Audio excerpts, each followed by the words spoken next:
Boom is a fluorocarbon material that's got a slight tint to it, and when it's laying against the bottom, that makes it even more invisible. We've seen that with normal fluorocarbons, sometimes the light can reflect off of them and make them quite obvious when they're on the bottom of the lake. And obviously, because it's only used as a hook link, it's important that it's camouflaged on the bottom. The other thing about it that's different from normal fluorocarbon is it's much thicker. And if you want to crimp it, you need that thickness.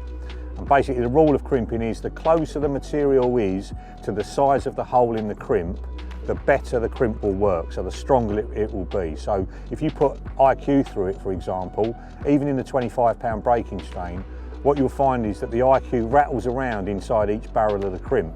So when you squeeze it down, you're not crimping it evenly all the way round, and that's when you get a poor breaking strain, or it can slip completely. With this, the 055 material in the boom goes through the 06 crimp perfectly, the 065 goes through the 0.7 crimp perfectly, so you know when you crimp it down, you're getting a really high breaking strain and it's going to last for a long time.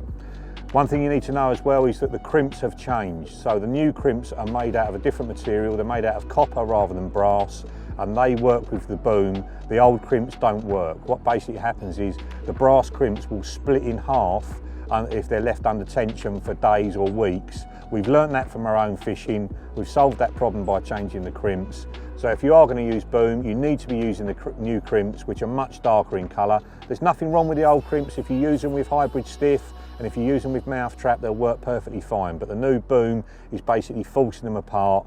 And like I say, from the problems we've had in our own fishing, we've solved that issue, and the new ones are out available at the same time as the boom.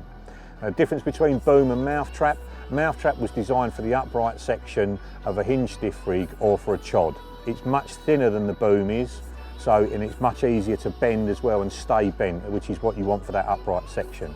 Boom is meant to be fished straight, and you can steam it straight, or you can put it into rig pullers and pull it really tight, and it will straighten and stay straight. And it's just a little bit softer than mouth trap, which I think for the actual boom section of a hook link is better. The mouth trap is so stiff, if it sits on a bit of weed or something, or sits over a twig, you know, it's going to sit really awkwardly. The boom, you know, is that little bit softer. Obviously it works perfectly with the crimps, very, very camouflaged. It's something that's going to be sort of incorporated in my fishing for slow sinking bottom baits and pop-ups pretty much forevermore.